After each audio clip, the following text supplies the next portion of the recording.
We're here at our first exercise, and my first movement is Smith machine shrugs. Okay, working on the traps right here.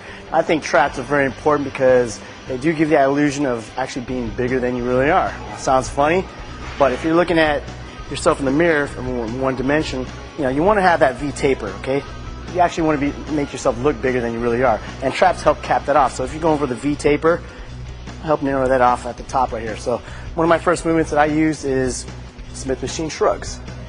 Here we go.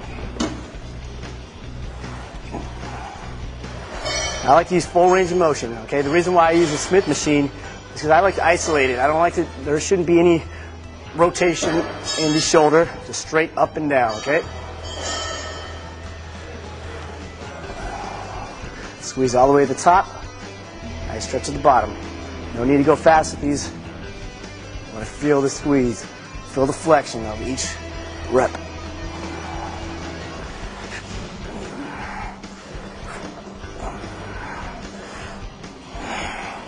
And right from there, what I do is I'll just flip right over. Another variation now. Same thing though. Shrugs from the rear now. The difference being now is your shoulders are pulled back slightly. Scapulas are squeezed together. You're working more of the inner trapezius muscle.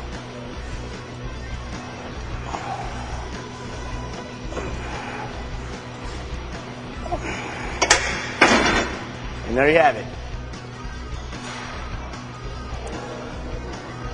Okay, we're moving on to the second exercise, and that's going to be dumbbell shrugs. Now, what I didn't emphasize before is the importance of your trapezius muscles, especially for the illusion of bodybuilding. You want to go for the V taper.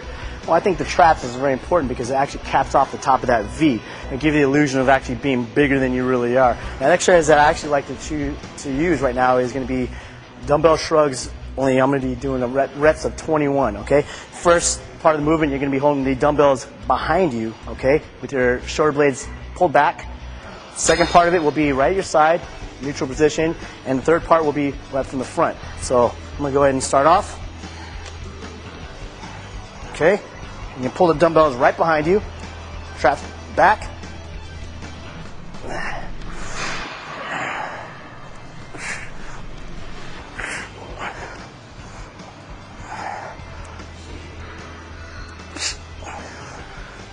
Okay, now right inside.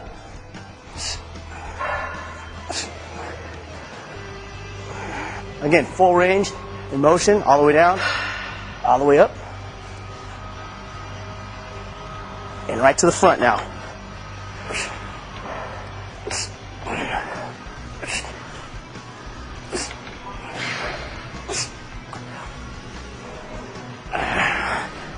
And there we go. Dumbbell shrugs.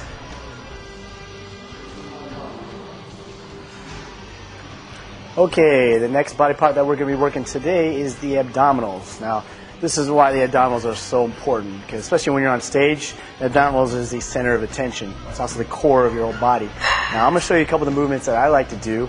Nothing fancy here. I like to stick to the basics. And the two movements I like to combine are going to be the hanging leg raises right into the crunches right on the floor. Okay? So, I'll show you how I do this. There's a few different variations that you can do while you're doing these. You can do them with your legs extended. You can do them with just your knees bent, do knee raises. Or what you can do is also pelvic thrust, which would be just like so.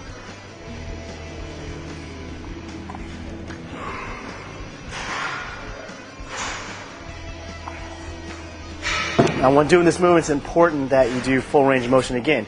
Full stretch, so you get these really low on the bottom part of the abdominals, and full extension all the way up, so your full contraction of the abs. Right into the lie-down crunches. Okay, now the second part of the abdominal training is the superset part, which is the lie-down crunches, okay? Again, this is a very basic movement. I like to stay very basic. I don't really use a lot of the weighted exercises because I don't like to have blocky abs. I like to keep the abdominal section nice and flat. But I will, like I said, do a lot of supersetting. So right from hanging leg raises, right down to the floor into lying crunches, okay? Now Now again, you're only going to bring the shoulder blades off of the floor. Basically from the mid-chest down to the hips, that stays flat on the floor. So here's the movement.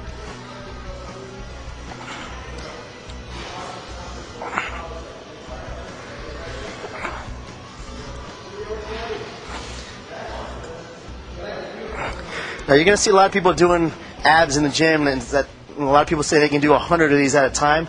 Well, the key here is quality reps, okay? I can make 20 reps hurt like it was 100, okay? And that's what you need to do. So each rep needs to be very intentional, meaning when you come up, you need to squeeze as hard as you can and come back down. You're keeping them tight the whole time, nice and slow, okay? So your goal should be, 20, 25. It sounds like a low number, but make those 20, 25 hurt. So.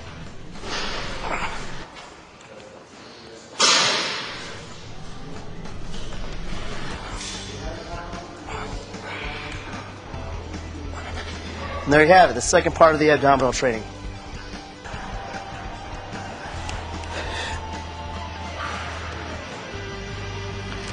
Now these are the basic movements that I use to get my abs looking like this. Just basic hanging leg raises. The next part that I'm going to go through is going to be the forearms. The forearms consist of the flexor muscles, the extensor muscles, and on top, which would be the brachioradialis. Now, a lot of people don't do forearms because they feel it's such a small muscle, but it's very important.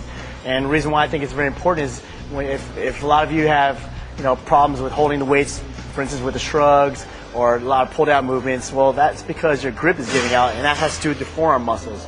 Now what I'm going to do is I'm going to incorporate a few exercises to show you how you can strengthen your forearms. Okay. Now I like to do is start off with a barbell right here, and what I'll do is I'll lay flat with my forearms on the bench, and I'll let the bar roll all the way down to my fingertips.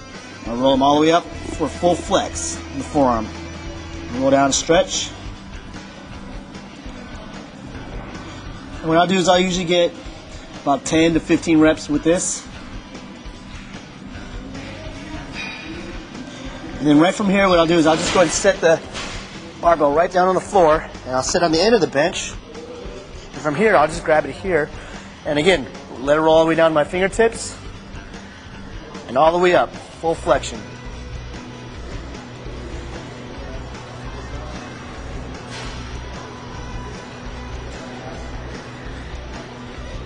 And just to hit the last part of the forearm, which is the brachioradialis, I'll stand up and I'll do some reverse curls. Just like so.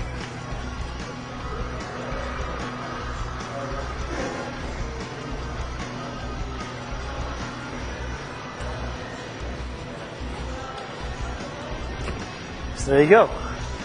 Nice Popeye forearms.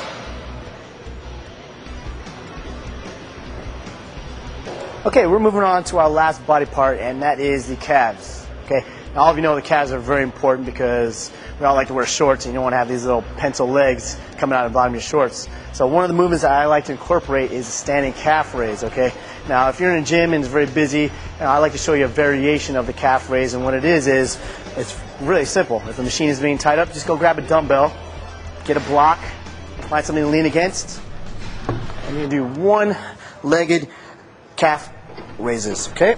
So it's going to go like so. Make sure you go full extension, full stretch at the bottom now.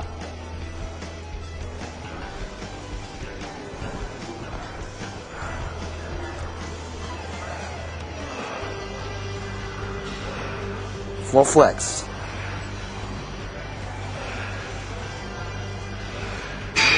Pretty easy, pretty simple. And there you have it.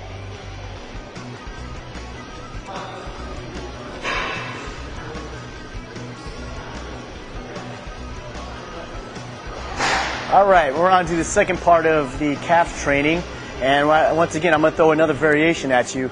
You've all seen the seated calf raise. Well, I'm going to show you something different. Okay, this is going to be the seated, one-legged dumbbell calf raise. Try saying that 3 times fast. Okay, pretty simple. Once again, pull the block over, find a bench, stick one leg on there, throw the dumbbell on your knee, and there you go. Full extension, full stretch at the bottom, full flex at the top. You can see the soleus and the gastroc working together.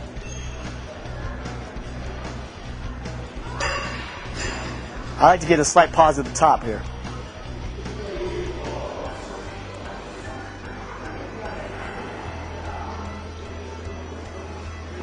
And there you go. There you have it.